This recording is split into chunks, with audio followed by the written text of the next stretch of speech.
Hello everyone welcome to my another video. साथीहरू, आजको यस भिडियोमा हामी डिस्कस गर्नेछौँ एक्सेलमा चाहिँ स्टुडेन्टहरूको रिजल्ट कसरी निकाल्ने भनेर। र यहाँ चाहिँ मेरो केही स्टुडेन्टहरूको डाटा दिएको छ र यहाँ चाहिँ हाम्रो स्टुडेन्ट नेम र सब्जेक्टहरूको मार्क्स दिएको छ र हामी चाहिँ यहाँबाट चाहिँ टोटल मार्क्स पत्ता लगाउनु पर्नेछ, percentage, pass or fail, grade र डिभिजन पत्ता लगाउनु पर्नेछ। र त्यस पत्ता लगाउनको लागि सर्वप्रथम हामीले चाहिँ टोटल मार्क्स पत्ता लगाउनु पर्ने हुन्छ। त्यसको लागि गाइस हामी चाहिँ यहाँ फर्मुला युज गर्नुपर्ने हुन्छ, is equal to sum bracket र ब्राकेटभित्र चाहिँ हाम्रो चाहिँ यहाँ कम्प्युटर मार्क्सदेखि सोसलसम्मको मार्क्स चाहिँ यहाँ सेलेक्ट गर्नुपर्ने हुन्छ र ब्राकेट क्लोज गऱ्यौँ भने हाम्रो यहाँ टोटल मार्क्स आइहाल्छ। र यसलाई हामीले चाहिँ कर्नरमा गएर डबल ट्याप गऱ्यौँ भने यहाँ सबै स्टुडेन्टहरूको टोटल मार्क्स आइहाल्छ र यसै गरी तपाईहरुले चाहिँ टोटल मार्क्स सजिलै निकाल्न सक्नुहुन्छ। र यसै गरी हाम्रो यहाँ रहेको छ पर्सेन्टेज निकाल्नु पर्नेछ र त्यसको लागि फर्मुला रहेको छ इज इक्वल टु एन्ड। र गाइज हामी चाहिँ एक्सेलमा जुनसुकै फर्मुला युज गर्दाखेरि चाहिँ फर्स्टमा चाहिँ इज इक्वल टु युज गर्नै पर्छ। र हाम्रो पर्सेन्टेजको लागि फर्मुला रहेको छ इज इक्वल टु र टोटल मार्क्स र डिभाइड, यहाँ फुल मार्क्स चाहिँ 100 रहेको छ, हामीसँग चाहिँ टोटल सब्जेक्ट चाहिँ 5 वटा छ, त्यसैले चाहिँ हाम्रो चाहिँ टोटल फुल मार्क्स चाहिँ 500 हुन्छ। त्यसैले हामीले चाहिँ यहाँ total marks divide by 500 into 100 गऱ्यौँ भने चाहिँ हाम्रो चाहिँ यहाँ पर्सेन्टेज आइहाल्छ। र इन्टर गर्छु र यहाँ देख्न सक्नुहुन्छ मेरो चाहिँ यहाँ सबै स्टुडेन्टहरूको पर्सेन्टेज आइसकेको छ। र अब यहाँ चाहिँ हाम्रो पास अर फेल निकाल्नु पर्नेछ, कुन स्टुडेन्ट पास भएको छ र फेल भएको छ भनेर यहाँ निकाल्नु पर्नेछ। र त्यसको लागि गाइस हामी चाहिँ फर्मुला युज गर्नुपर्ने हुन्छ, is equal to if bracket open र त्यसपछि एन्ड फेरि ब्राकेट ओपन र त्यसपछि यहाँ कम्प्युटरको marks greater or equals to 35 र त्यसपछि कमा र यो कन्डिसन ट्रु भयो भने हाम्रो चाहिँ अर्को कन्डिसन रहेको छ साइन्सको मार्क्स र ग्रेटर अर इक्वल्स टु 35 र फेरि कमा र यसै गरी अर्को सब्जेक्टको रहेको छ मार्क्स र is greater or equals to 35 र यसै गरी रहेको छ म्याथको मार्क्स र greater or equals to 35 comma र यसै गरी सोसलको मार्क्स रहेको छ ग्रेटर अर इक्वल्स टु 35 र ब्राकेट क्लोज गर्नुपर्ने हुन्छ। र ब्राकेट क्लोज गरेपछि हामी चाहिँ यहाँ कमा दिनुपर्ने हुन्छ र त्यसपछि डबल इन्भर्टेड कमाभित्र चाहिँ हामी चाहिँ पास र कमा र फेरि डबल इन्भर्टेड कमाभित्र चाहिँ फेल यहाँ गऱ्यौँ भने र फेरि हामी चाहिँ ब्राकेट क्लोज गर्नुपर्ने हुन्छ। र यति गरिसकेपछि इन्टर गर्छु म र इन्टर गरेपछि यहाँ देख्न सक्नुहुन्छ मेरो चाहिँ यहाँ पास र फेल यहाँ सो भइसकेको छ। यहाँ देख्न सक्नुहुन्छ सबै सब्जेक्टको यहाँ पास र फेल आइसकेको छ। यदि एउटा सब्जेक्टमा एउटा स्टुडेन्ट फेल भएको छ भने त्यो यहाँ फेल सो हुन्छ र यहाँ देख्न सक्नुहुन्छ यहाँ सबै सब्जेक्टको यहाँ पास र फेल आइसकेको छ र यहाँ देख्न सक्नुहुन्छ सबै सब्जेक्टमा पास छ र एउटा सब्जेक्टमा फेल भयो भने त्यो स्टुडेन्ट यहाँ फेल सो हुन्छ। र यसै गरी रहेको छ हाम्रो चाहिँ यहाँ ग्रेड निकाल्नु पर्ने छ र ग्रेडको निकाल्नुको लागि गाइस हामी चाहिँ यहाँ एउटा कन्डिसन युज गर्नुपर्ने हुन्छ। फर्स्टमा चाहिँ गाइस म यसलाई बोल्ड गर्छु र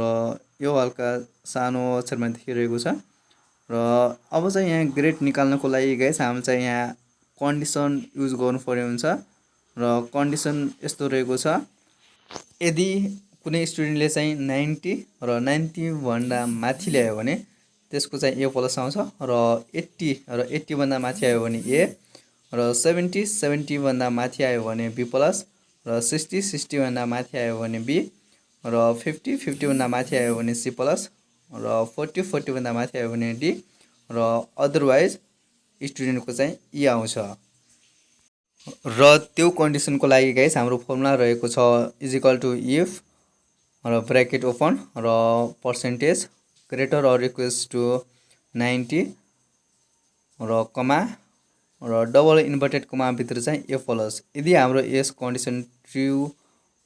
छ भने यसले चाहिँ ट्रु रिजल्ट दिन्छ, यदि छैन भने हाम्रो अर्को कन्डिसन रहेको छ इफ ब्राकेट ओपन र त्यस पछाडि हाम्रो यहाँ पर्सेन्टेज र ग्रेटर्स अर इक्वल्स टु 80 र त्यस पछाडि यहाँ 80 पछाडि चाहिँ हाम्रो यहाँ कमा र कमा पछाडि फेरि डबल इन्भर्टेड कमा र डबल इन्भर्टेड कमा भित्र चाहिँ ए र फेरि कमा र यदि यो कन्डिसन हाम्रो ट्रु भयो भने ट्रु रिजल्ट आउँछ। यदि फल्स भयो भने चाहिँ अर्को कन्डिसन रहेको छ इफ ब्राकेट क्लोज र percentage greater or equals to 70 र डबल इन्भर्टेड कमा भित्र बी प्लस र त्यस पछाडि कमा र फेरि इफ ब्राकेट भित्र पर्सेन्टेज र greater or equals to 60 comma double inverted comma भित्र बी र फेरि कमा र इफ कन्डिसन र ब्राकेट भित्र चाहिँ पर्सेन्टेज र ग्रेटर इक्वल्स टु 50 र ब्राकेट कमा र डबल इन्भर्टेड कमा भित्र चाहिँ हाम्रो सी प्लस र यदि यो कन्डिसन ट्रु छ भने ट्रु रिजल्ट दिन्छ। यदि छैन भने अर्को कन्डिसन रहेको छ इफ र ब्राकेट क्लोज र पर्सेन्टेज ग्रेटर इक्वल्स टु 40 र हाम्रो चाहिँ कमा र डबल इन्भर्टेड कमा भित्र चाहिँ हाम्रो डी र अदरवाइज हाम्रो चाहिँ ई आउँछ। र त्यस पछाडि गाइस यहाँ चाहिँ हामीले जतिवटा हामीले ब्राकेट ओपन गरेको थियौँ सबै ब्राकेट यहाँ क्लोज गर्नुपर्ने हुन्छ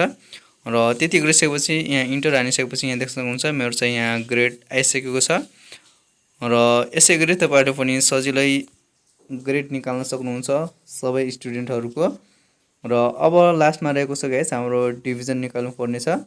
र डिभिजन पनि त्यही मेथड रहेको छ र त्यसको लागि कन्डिसन रहेको छ यहाँ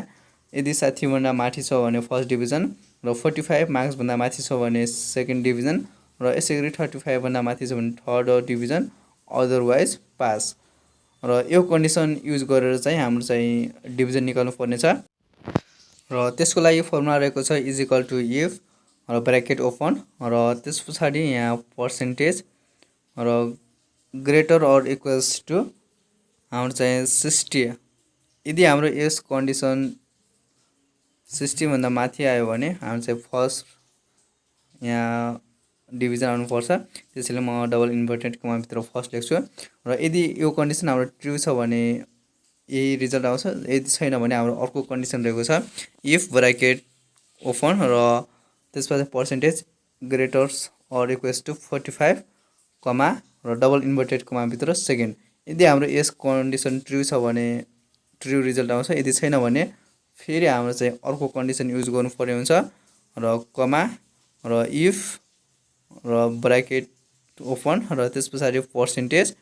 र फेरि ग्रेटर्स अर इक्वल्स टु 35 कमा र डबल इन्भर्टेड कमा भित्र चाहिँ हाम्रो थर्ड आउँछ। यदि यो भ्यालु चाहिँ ट्रु छ भने हाम्रो चाहिँ यही रिजल्ट आउँछ।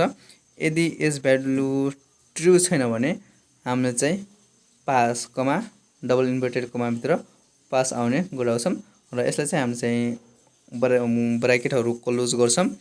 र तीनवटा ब्राकेट यहाँ मैले ओपन गरेको थिएँ र यहाँ देख्न सक्नुहुन्छ मेरो यहाँ फर्स्ट डिभिजन आइसकेको छ फर्स्टमा र यसै गरी यहाँ सबै स्टुडेन्टको यहाँ डिभिजन पनि आइसकेको छ। म यसलाई बोल्ड गर्छु हल्का र यसै गरी यहाँ देख्न सक्नुहुन्छ साथीहरु सबै स्टुडेन्टहरुको यहाँ total marks percentage pass or fail grade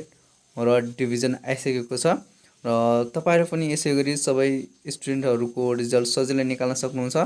I hope guys आजको यस भिडियो तपाईहरुलाई मन पर्यो होला। यदि मन पर्यो भने यस भिडियोलाई लाइक अनि च्यानललाई सब्स्क्राइब गर्न नभुल्नु होला। Thank you.